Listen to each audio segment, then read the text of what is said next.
नमस्कार विद्यार्थी मित्रांनो, आदिवासी विकास विभाग अंतर्गत विद्यार्थी मित्रांनो चौकीदार या पदासाठी नुकतीच सुधारित जाहिरात प्रसिद्ध करण्यात आलेली आहे।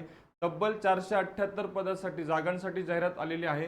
आता या चौकीदार या पदासाठी साधारणतः जी काही परीक्षा होणार आहे, वयोमर्यादा किती असते, त्याच्यानंतर शैक्षणिक पात्रता काय लागते, या आणि अशा अनेक प्रश्नांची उत्तरे आपण या व्हिडिओच्या माध्यमातून जाणून घेणार आहोत।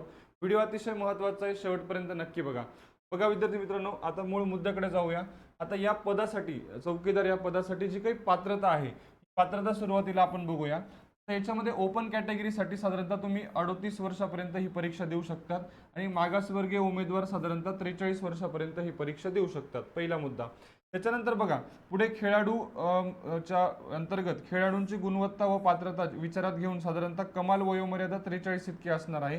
त्यानंतर माजी सैनिकांसाठी काय आहे, माजी सैनिकांसाठी विहित वयोमर्यादेमध्ये सूट ही सदर उमेदवाराच्या सशस्त्र दलात झालेल्या सेवेइतका कालावधी आणि अधिक 3 वर्ष इतकी राहील।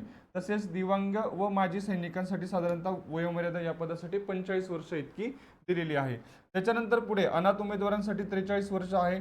त्याच्यानंतर अंशकालीन उमेदवारांसाठी साधारणतः 55 वर्षापर्यंत ही तुम्ही परीक्षा देऊ शकणार आहात।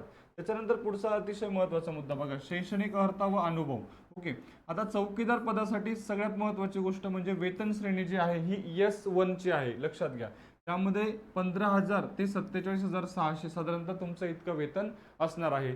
आता याच्यासाठी शैक्षणिक पात्रता काय लागते, have pass secondary school certificate examination, म्हणजे ज्यांनी माध्यमिक शालांत परीक्षा SSC म्हणजे 10वी, ज्यांचं 10वी उत्तीर्ण आहे असे सगळे विद्यार्थी ही परीक्षा देऊ शकणार आहेत। ओके, त्याच्यानंतर पुढचा आपण एक महत्त्वाचा मुद्दा बघणार आहोत, तो म्हणजे निवडीची पद्धत कशी असेल। बघा लक्षात घ्या, निवडीची पद्धत ही ऑनलाईन एक्झाम होणार आहे। बघा, सर्व पदासाठी फक्त मराठी माध्यमातून संगणक प्रणालीद्वारे ऑनलाईन परीक्षा वस्तुनिष्ठ बहुपर्यायी स्वरूपात घेण्यात येईल। ओके, परीक्षा राज्यातील जिल्ह्याच्या मुख्यालय घेण्यात येईल। म्हणजे आता याच्यात 3 मुद्दे कव्हर होतात आपले। पहिला मुद्दा, परीक्षा ही मराठी माध्यमातून होणार आहे। दुसरा मुद्दा, परीक्षा ही वस्तुनिष्ठ बहुपर्यायी म्हणजे MCQ पॅटर्नने ही परीक्षा होणार आहे। त्याच्यानंतर तिसरा महत्त्वाचा मुद्दा, परीक्षा राज्यातील जिल्ह्याच्या मुख्यालय म्हणजे जे काही जिल्हा आहे त्या ठिकाणी विविध जिल्ह्यामध्ये विविध परीक्षा केंद्रावरती ही परीक्षा तुमची घेतली जाणार आहे। ओके, त्याच्यानंतर पुढचा महत्त्वाचा मुद्दा बघा, संगणक आधारित परीक्षेद्वारे म्हणजे आपण अगोदरच बघितलं कॉम्प्युटर बेस्ड ऑनलाईन एक्झामिनेशन ही मार्फत म्हणजे ऑनलाईन परीक्षा होणार आहे, ऑफलाईन नाही, ऑनलाईन होणार आहे। ओके, त्याच्यानंतर अतिशय महत्त्वाचा मुद्दा लक्षात घ्या। बघा, आता परीक्षा तुम्ही दिली तर या परीक्षेत प्राप्त गुणांच्या आधारे गुणवत्तेनुसार उमेदवारांची निवड केली जाईल। गुणवत्ता यादीत अंतर्भाव होण्यासाठी उमेदवाराने किमान 45% गुण प्राप्त करणे आवश्यक आहे। ओके, म्हणजे तुम्हाला किमान किती 45% तुम्हाला मार्क्स असणं गरजेचं आहे, लक्षात घ्या। 45% गुण तुम्हाला मिळवणं बंधनकारक आहे। त्याच्यानंतर पुढचा एक महत्त्वाचा मुद्दा लक्षात घ्या। बघा, आता ही जी ऑनलाईन परीक्षा जी होणार आहे ही परीक्षा साधारणतः वस्तुनिष्ठ बहुपर्यायी स्वरूपाची असेल आणि प्रत्येक प्रश्नास 2 गुण असतील। ओके, पुढे आपण त्याची सविस्तर माहिती बघूया, नेमके कशा पद्धतीने परीक्षा होणार आहे। आता याच्यामध्ये बघा, ऑनलाईन परीक्षा ही आता जे काही विषय आहेत त्यामध्ये मराठी, इंग्रजी, सामान्य ज्ञान व बौद्धिक चाचणी असे 4 विषय तुम्हाला असणार आहेत। मराठी, इंग्रजी, त्याच्यानंतर सामान्य ज्ञान आणि बौद्धिक चाचणी। आता याच्यामध्ये प्रत्येकी 50 गुण ठेवून एकूण 200 गुणांची असेल। परीक्षा कालावधी 2 तासाचा राहील।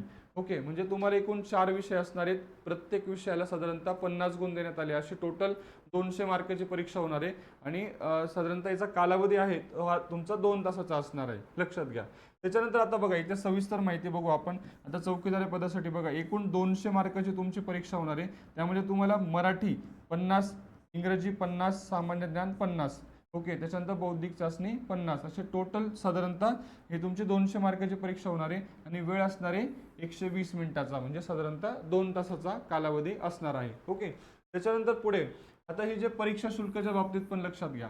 परीक्षा शुल्क मागास विद्यार्थ्यांसाठी साधारणतः म्हणजे ओपन प्रवर्गासाठी 1000 रुपये आहे। त्यानंतर मागासवर्गीय, अनाथ, दिव्यांग या उमेदवारांसाठी 900 रुपये साधारणतः परीक्षा शुल्क देण्यात आलेलं आहे। त्याच्यानंतर लक्षात घ्या, माजी सैनिक असेल, दिव्यांग या उमेदवारांकडून कोणतेही परीक्षा शुल्क आकारले जाणार नाही, स्पष्ट म्हटलेलं आहे। म्हणजे माजी सैनिक असाल तुम्ही, त्यानंतर दिव्यांग असाल, अनाथ असाल तर तुम्हाला परीक्षा शुल्क लागणार नाहीये, लक्षात घ्या।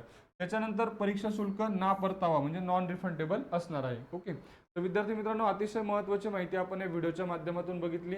अशाच माहितीपूर्ण व्हिडिओसाठी चॅनलला नक्की फॉलो करून ठेवा। व्हिडिओ आवडला असेल तर लाईक करून आपल्या जास्तीत जास्त मित्रांना नक्की शेअर करा। धन्यवाद।